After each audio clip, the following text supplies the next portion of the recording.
तो ये उन आत्माओं का यादगार है जो अपने विकारों के फल स्वरूप श्रापित होकर आधा कल्प पिता परमात्मा से दूर रहती हैं और फिर ब्रह्मा के मानस पुत्र बन के, ब्रह्मा मुख वंशावली बन के पिता परमात्मा से ज्ञान गुण शक्तियां लेकर अनेक आत्माओं के कल्याण का दिव्य कर्तव्य करती हैं।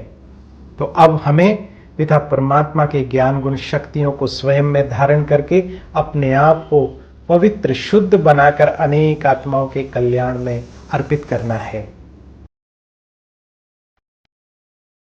तो एक तो विशेष बात जो मुझे उनके जीवन से धारण करनी है, जैसा हम देखते हैं कि उनके सर्व स्थानों पर आने जाने की वजह से वो यहाँ का समाचार वहां पहुंचाते थे, तो कई बार तो समाचार शुभ श्रेष्ठ कर होता था, जिसकी वजह से अनेक आत्माओं का कल्याण होता था। और कई बार वो ऐसा समाचार भी पहुंचाते थे जिससे परिस्थितियां विपरीत भी हो जाती थी। तो अब इससे मुझे एक विशेष धारणा करनी है कि आज के सोशल मीडिया के युग में मुझे वही समाचार आगे पास ऑन करने हैं जो सर्व के कल्याणकारी है। एक विशेष बात जो उनके जीवन में स्पष्ट रूप से दिखाई देती है, जिसको हमें अपने जीवन में धारण करने की बहुत आवश्यकता है, वर्तमान समय में खासकर हमने उनको देखा कि जहां भी वो जा रहे हैं, जो भी वो कार्य कर रहे हैं, वो हर समय अपने आराध्य नारायण को याद कर रहे हैं। उनकी बात ही शुरुआत होती है नारायण नारायण, फिर वो अपनी बात आगे कर रहे हैं। तो अब इसी प्रकार से मुझे भी पिता परमात्मा शिव को याद करके उनकी याद के द्वारा ही मुझे अपने हर कार्य को शुरू करना है। ओम शांति। आज मैं आप सभी का दिल से स्वागत करता हूं आज के इस विशेष कार्यक्रम में, और आज के दिन की आप सभी को हार्दिक शुभकामनाएं देता हूं। आज नारद जयंती है। हिंदू पंचांग के अनुसार ज्येष्ठ मास की कृष्ण पक्ष की प्रतिपदा को नारद जयंती के रूप में मनाया जाता है। आज के दिन देवऋषि और भगवान विष्णु के अनन्य भक्त नारद मुनि की पूजा अर्चना की जाती है। नारद जी को विशेष रूप से विश्व का पहला पत्रकार के रूप में माना जाता है। साथ साथ उनकी इस विशेषता कि वो वायु मार्ग से तीनों लोकों में भ्रमण कर सकते थे, इस विशेषता के आधार पर वो यहाँ का समाचार उधर, उधर का समाचार इधर, इस प्रकार से उनका विशेष कर्तव्य चलता था। और वो देवलोक के समाचार, इस दुनिया के समाचार यहाँ वहाँ पहुँचाने का विशेष कर्तव्य करते थे। साथ ही आपने ध्रुव और भगत प्रहलाद को भी पिता परमात्मा को याद करने का दिव्य संदेश दिया था, जिसके आधार पर वो अनेक प्राप्तियों के अधिकारी बने। पौराणिक कथाओं के अनुसार जब इस सृष्टि का आधार नहीं था, तब एक समय गंधर्व और अप्सराएं ब्रह्मा जी की पूजा में विलीन थे। ऐसे में एक गंधर्व जिसका नाम उपबर्हण दर्शाया गया है, वो अप्सराओं के साथ श्रृंगार भाव में उपस्थित हुए और इससे क्रोधित होकर ब्रह्मा जी ने आपको शूद्र योनि में जन्म लेने का श्राप दे दिया। और इस श्राप के फलस्वरूप वो शूद्र दासी के घर में जन्म लिए। उन्होंने तपस्या की और प्रभु को प्रसन्न करके उनसे प्राप्ति की इच्छा की। तो उन्होंने वरदान दिया कि अब इस जन्म में तो नहीं, अगले जन्म में प्रभु प्राप्ति के वो अधिकारी बन सकेंगे। और ये भी कहा कि अगले जन्म में आप मेरे पार्षद के रूप में कार्य करेंगे, जिसके फलस्वरूप उनका जन्म ब्रह्मा जी के मानस पुत्र श्री नारद के रूप में हुआ। तो ये तो पौराणिक कथाओं के अनुसार उनके जन्म का वृत्तांत है। आज के दिन भगवान विष्णु की और लक्ष्मी जी की पूजा करना श्रेष्ठकर माना जाता है। साथ साथ गीता का पाठ और दुर्गा सप्तशती का पाठ भी शुभ माना जाता है। और ऐसी मान्यता है कि इस दिन विशेष पूजा अर्चना करने से व्यक्ति को बल, बुद्धि और शुद्धता की प्राप्ति होती है। आज के दिन विशेष रूप से कृष्ण जी के मंदिर में बांसुरी चढ़ाने का भी विशेष महत्व माना गया है। ये सारे कनेक्टेड हैं वर्तमान समय के दिव्य कर्तव्य जो पिता परमात्मा अनेक आत्माओं के द्वारा करा रहे हैं। उनके जीवन से एक वृत्तांत और जो मैं यहाँ आपके समक्ष रखना चाहता हूँ वो है, जब लक्ष्मी जी का स्वयंवर हो रहा था तो नारद जी उन पर मोहित होकर उनसे विवाह की इच्छा रख विष्णु जी के समक्ष गए और उन्होंने उनसे हरि का रूप प्रदान करने का विशेष वर मांगा। और हरि का अर्थ विशेष रूप से विष्णु भी होता है और वानर भी होता है। तो विष्णु जी ने उनको वो वरदान दिया, जिसके फलस्वरूप वो जब स्वयंवर में पहुँचे तो उनको लगा कि लक्ष्मी जी उन्हें वरेंगी, परंतु लक्ष्मी जी ने वरमाला विष्णु जी के रूप गले में डाल दी, क्योंकि वो विष्णु जी को अपना पति स्वीकार कर चुकी थी।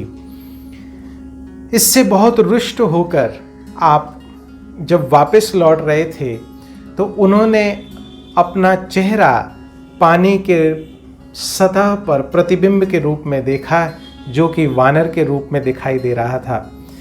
तो इससे रुष्ट होकर उन्होंने भगवान विष्णु को श्राप दिया, जिसके फलस्वरूप कहते हैं कि उनके अवतार श्री राम और सीता के बीच में दूरी हुई इस श्राप के फलस्वरूप।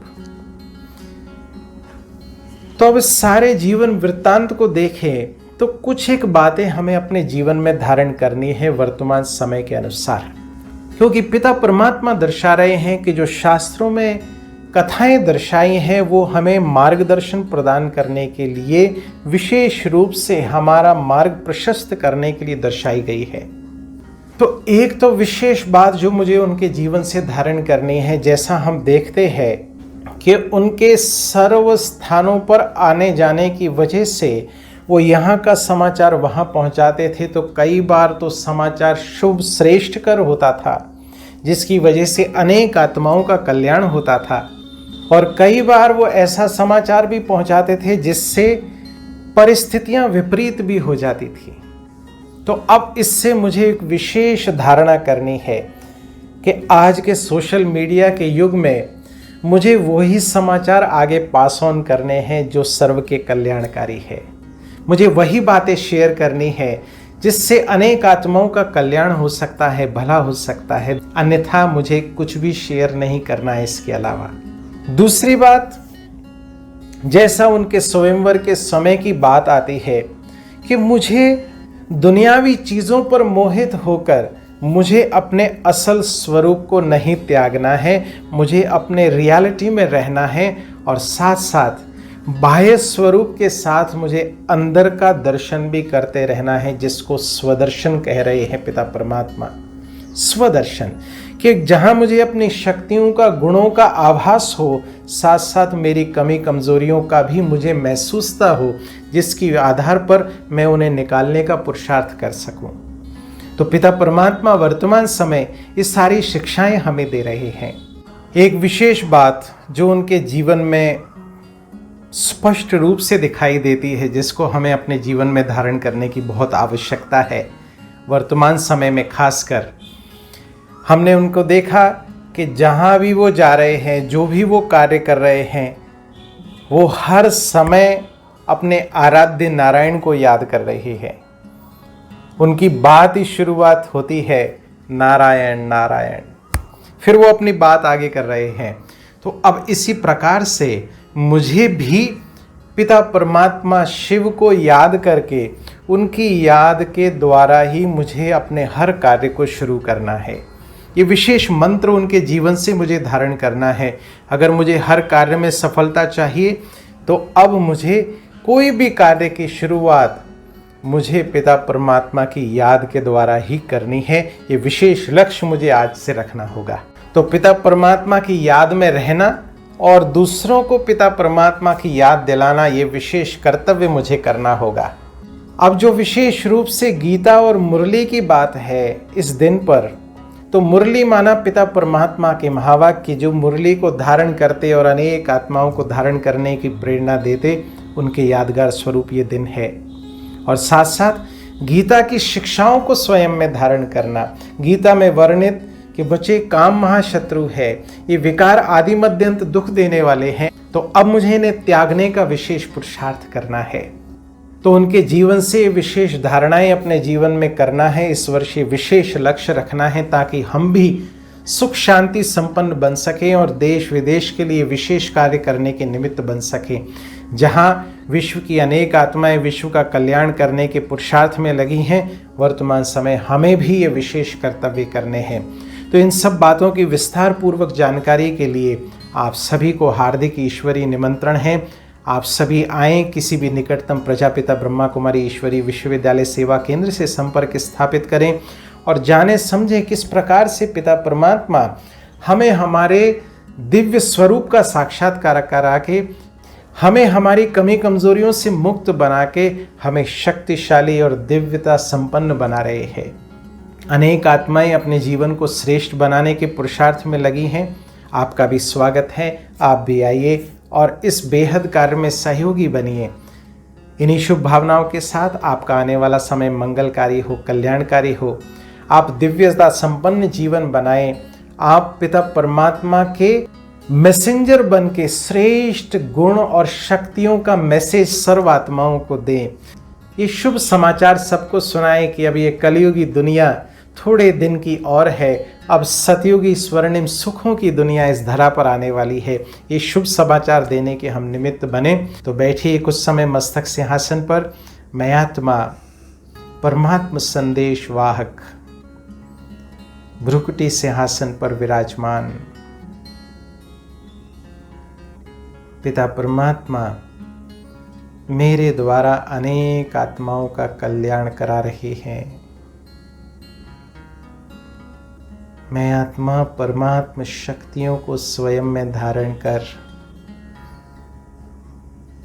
अपनी कमी कमजोरियों का अवलोकन कर उनको समाप्त करने के दिव्य पुरुषार्थ में दिन रात मगन हूँ।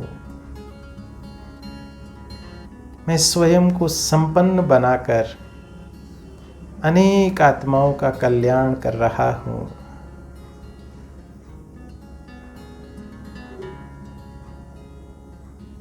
परमात्मा शक्तियों की छत्र छाया के नीचे इन शक्तियों को सर्वत्र फैला रहा हूं।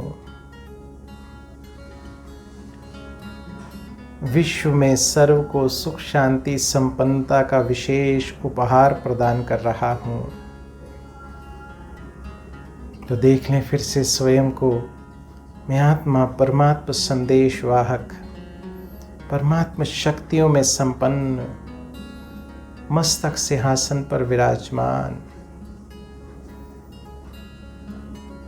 ज्ञान गुण शक्तियों में संपन्न दिव्य श्रेष्ठ शक्तिशाली आत्मा। ओम शांति।